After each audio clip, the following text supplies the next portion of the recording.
Sorry, sweetie. We just don't have the space this year, my mom said, smiling too brightly.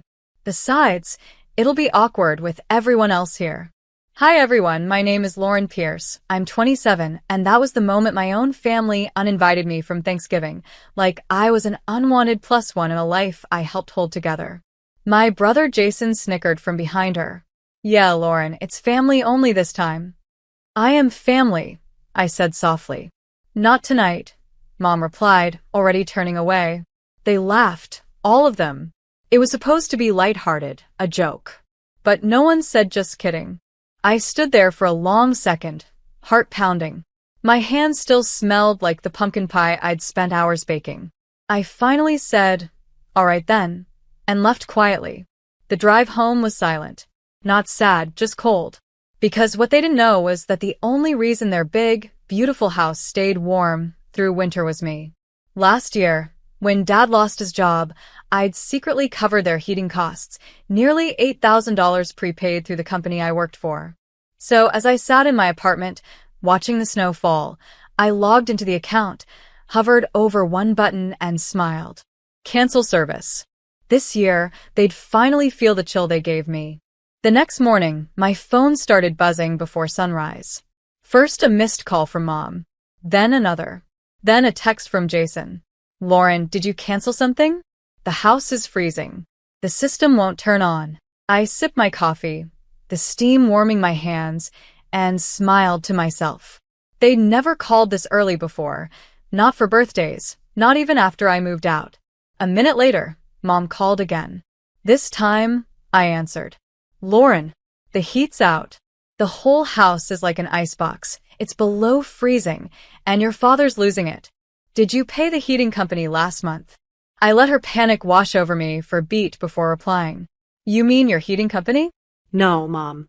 I stopped making payments after you told me I wasn't part of the family anymore. There was a pause, a shocked, stuttering silence. Lauren, we didn't mean. You did, I said calmly. You meant every word. Jason grabbed the phone. Come on, Lauren. It's Thanksgiving weekend. This isn't funny. Neither was uninviting me, I said. But hey, at least now you're all together. Cozy, right? Lauren, Mom snapped. Fix this right now. I ended the call and turned my phone face down.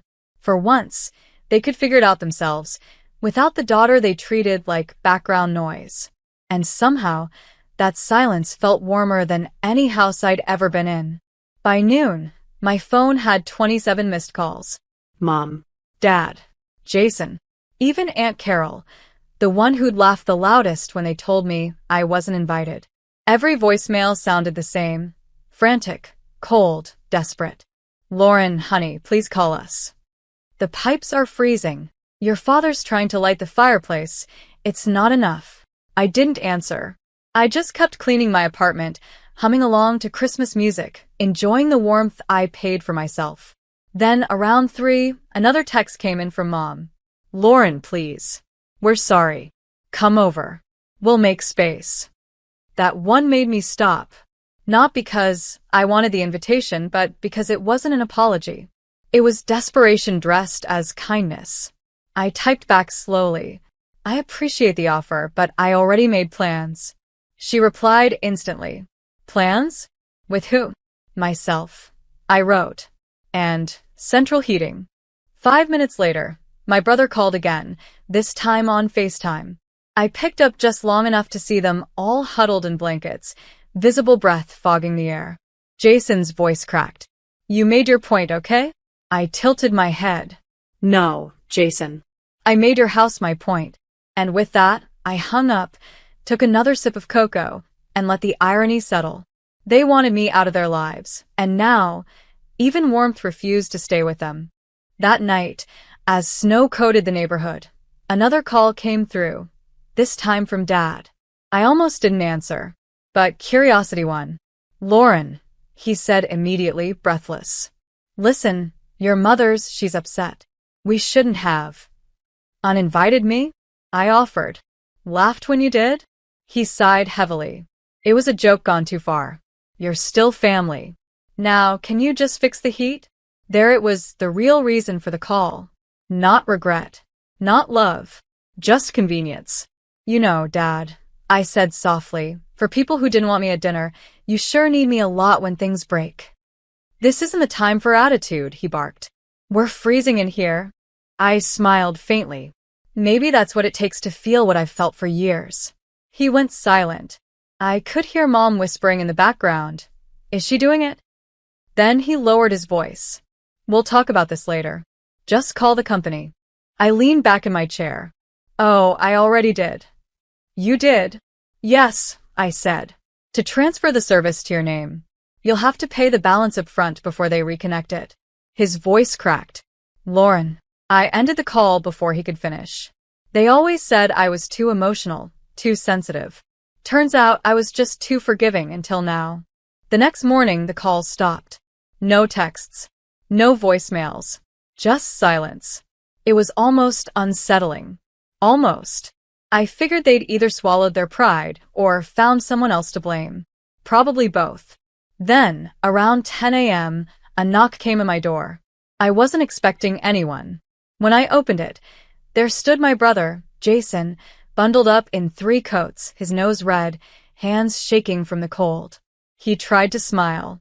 Hey. Hey, I replied evenly. How's the house? He sighed, shoulders slumping. Frozen.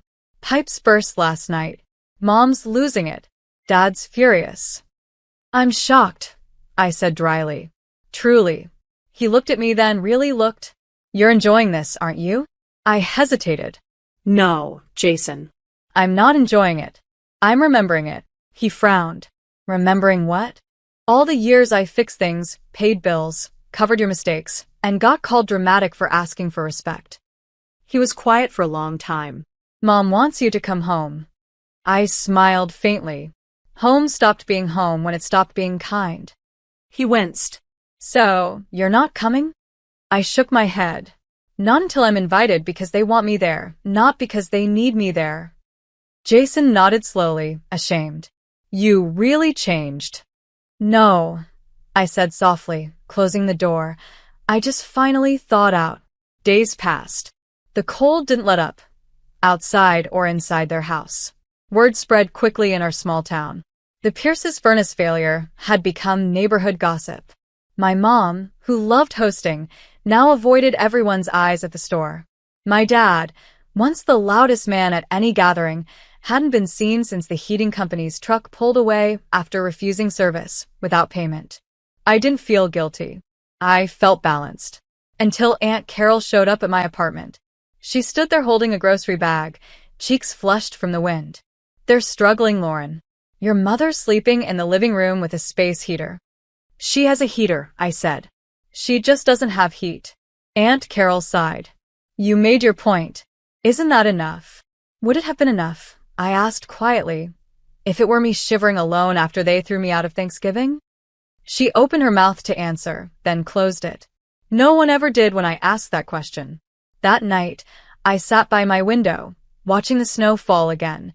The same view I'd had the night I canceled the payment. And somewhere between pity and peace, I realized. Maybe it was enough. Not because they'd learned, but because I finally had. For once, I wasn't waiting for them to thaw. I'd learned how to stay warm without their approval. And that, I thought, was real freedom. A week later, I got a call I never expected from my dad's office line. He rarely called me from there. His voice, when I picked up, was different. Quiet. Almost humbled. Lauren, he began. I wanted to apologize. I waited. No interruptions. No forgiveness yet. Just silence to let him fill it. He continued. Your mother and I acted terribly. We treated you like an outsider when you've done more for this family than anyone else. I didn't realize how much we depended on you until you stopped trying to hold us together. I leaned back in my chair, staring at the faint reflection of myself in the dark laptop screen. You realized it because it finally cost you something? I said calmly. He exhaled. Maybe, but I still needed to say it. Then say it to her too, I replied. To Mom. To Jason. Not because you want your heat back, but because you mean it. I will, he said quietly. And thank you for all you've done before this. We didn't deserve it. Something in me softened. Not forgiveness yet, but maybe the start of it. Before hanging up, he added, Your mother wants to cook Christmas dinner. She asked if you'd come. No conditions. Just come. I didn't answer right away. I needed to feel the truth of that invitation, not just the words. Finally, I said, If the table has room for respect, I'll be there. He didn't argue. It will. And for the first time in years, I almost believed him. Christmas Eve arrived crisp and quiet, the kind of night where snow softened the world into forgiveness, or at least the illusion of it. I stood outside my parents' house, gift bag in hand, heart steady. The lights glowed from every window, the warmth I'd once paid for now flickered by their own effort. When I stepped inside, the hum of awkward laughter stopped. My mother looked up from the kitchen doorway, her hands dusted with flour. For a split second, guilt flickered across her face. Lauren, you came. I nodded. You invited me. Dad rose from the couch, slower than usual. You look good, kiddo. Thanks, I replied softly. You look warm. Jason chuckled nervously, breaking the tension. Okay, truce before she freezes us again, yeah? The room eased into quiet laughter, fragile but real. Dinner was different this time. Not perfect, not storybook, but equal. No mocking comments. No invisible hierarchy. My mom even passed me the first serving of mashed potatoes, a small gesture, but a loud one. After dessert, Dad stood. I know words can't undo things, but I need to say this in front of everyone. Lauren, you were never the problem. You were the solution we took for granted. And that's on us. The room fell silent. Even my mother's eyes glistened. I didn't cry. I just smiled faintly and said, Sometimes the only way to teach warmth is to let the cold in. They all knew what I meant.